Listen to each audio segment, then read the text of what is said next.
You're sitting behind the wheel, hands resting lightly on the steering wheel, heart beating just a little faster than normal. Red and blue lights flash in your rearview mirror, and now your car is pulled over on the side of the road. Maybe you changed lanes a little too quickly, maybe you were going just a few miles over the speed limit, or maybe, honestly, you have no clue why you were stopped in the first place. The officer walks up slowly, controlled, professional. They ask for your license, you hand it over, registration, you pass it along. You're trying to stay calm, trying to act normal, waiting for the moment this is over so you can just drive away and forget it ever happened. And then it comes. That one sentence, calm, casual, almost friendly. Mind if I take a quick look inside your car? In that exact moment, something changes. Your body stiffens. Your brain starts racing. Your instincts are pulling you in different directions all at once. Be polite, don't cause trouble, just cooperate. But also, wait, should you? Because here's the truth. What you say in the next few seconds can shape everything that comes after.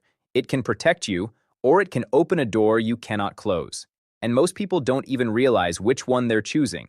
Stay with me, because what I'm about to walk you through could save you from making a mistake that people make every single day without even realizing it. I've spent years watching real cases unfold. I've seen people walk into situations where they had no evidence against them, no solid case, nothing that should have led to charges, and yet somehow they still ended up in serious trouble, not because they were guilty, not because the officer had something concrete, but because of what they said in moments like this. That's what we're breaking down right now. What officers can legally do, what they cannot do, and most importantly, the exact words you need to use to protect yourself without escalating the situation. Let's start with the foundation, because this part matters more than anything. You have rights, not theoretical rights, not optional rights, real enforceable rights. One of the most important ones comes from the Fourth Amendment, which protects you from unreasonable searches. That protection applies to your vehicle. An officer cannot just decide to search your car because they feel like it. They need a legal pathway to do it. And there are only three ways that door opens. Either you give them permission, or they have probable cause, real specific reasons tied to a potential crime, or they have a warrant signed by a judge. That's it. No fourth option, no hidden clause, just those three. Now here's the part most people don't realize. Out of those three options, the easiest one for an officer to use is you. Your permission, your words. They don't need paperwork. They don't need a judge. They don't need time. They just need you to say yes, and people say yes all the time. Not because they want to, not because they're thinking strategically, but because they feel pressure. They feel nervous. They want to seem cooperative. They don't want to make things worse. And there's always that one thought that creeps in, I've got nothing to hide, so why not? That thought right there, that's the one that causes the most damage, because this isn't about whether you have something to hide. It's about whether you're giving away your protection. So let's make this simple. If an officer asks to search your car, there is one sentence you need to know. One sentence that needs to be clear in your mind before you ever find yourself in that situation. I do not consent to searches. That's it. No extra words, no explanation, no hesitation, not, I guess that's okay, not, I don't mind, not a shrug, not silence, not anything that could be interpreted as agreement. Because anything less than a clear refusal can be twisted into consent. You say it calmly, you say it respectfully, but you say it clearly.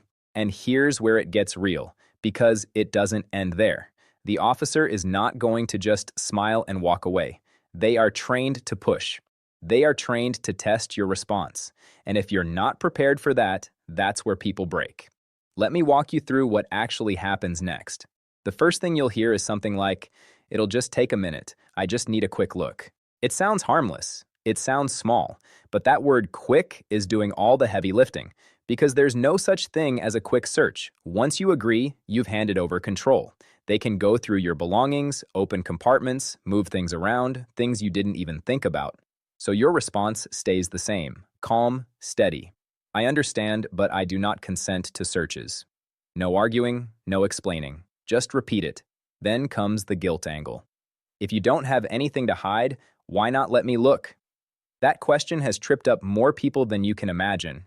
It makes you feel like saying no somehow makes you look suspicious. But your rights don't depend on how you look. They don't disappear because someone implies you're hiding something.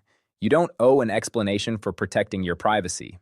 So again, your answer doesn't change. I do not consent to searches. At some point, the officer might shift tactics. All right, I'll just get a warrant. And that's where people panic. Because the word warrant sounds serious. It sounds final. But what most people don't understand is that getting a warrant isn't instant. It requires justification. It requires review. It requires a judge to agree. So if they say that, let them. You don't argue. You don't react emotionally. You just stay consistent. I do not consent to searches. Then there's one of the most common and most complicated situations. The officer says they smell something, like marijuana. This one can go in a lot of different directions depending on where you are and what the laws are, but your response doesn't change. You don't physically interfere. You don't escalate. You don't argue on the roadside. You keep your hands visible. You stay calm, and you make it clear, I do not consent to searches. Because even if they proceed, you've created a record. You've made your position known, and that matters later. Another tactic you might hear is, I'm going to call in a K-9 unit. Same strategy, same response. I do not consent to searches. Stay calm. Stay quiet. Let things play out without giving more than you need to. And then there's the one that throws people off the most, the silence. The officer just stands there, looks at you, doesn't say anything, and that silence starts to feel heavy, uncomfortable, like you need to fill it, like you need to say something just to break it. That's the trap. Because the moment you start talking, you might say something you didn't plan to, something unnecessary, something that creates problems you didn't have before. You've already said what you needed to say. So now, you say nothing. Keep your hands visible. Stay composed. Let the silence sit.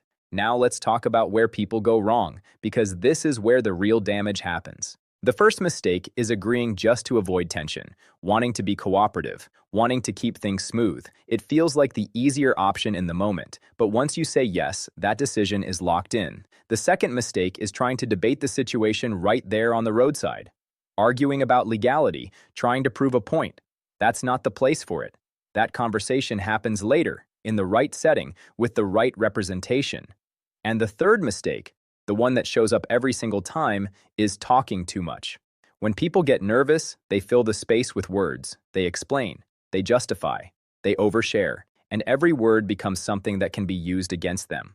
So once you've made your position clear, you stop. You don't keep going. You don't volunteer information. You protect your silence the same way you protect your words. If you boil everything down, the strategy is simple. The officer asks to search. You clearly refuse. If they push, you repeat yourself. If they change tactics, your answer stays the same. If they search anyway, you don't interfere. But you've already done your part by making your refusal clear.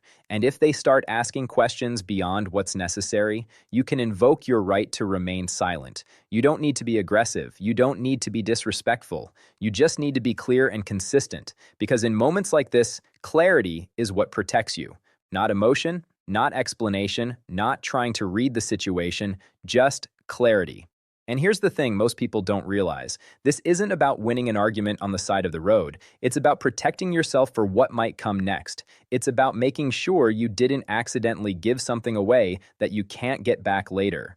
So the next time you see those flashing lights behind you, and that moment comes where you're asked that simple question, you won't freeze. You won't guess. You'll know exactly what to say. I do not consent to searches. Simple. Clear. Powerful. If you made it this far, you already understand something most people don't, and that alone puts you ahead. If this helped you even a little bit, stick around, because there's a lot more like this that people need to hear but rarely do, and I want to know what you think. Would you say no in that moment, or would you feel the pressure to say yes? Drop your thoughts below. I read more of those than you'd expect, and yeah, if you've got something funny to say about the whole situation, I'll take that too. But more than anything, remember this. Knowledge in moments like these isn't just useful. It's protection.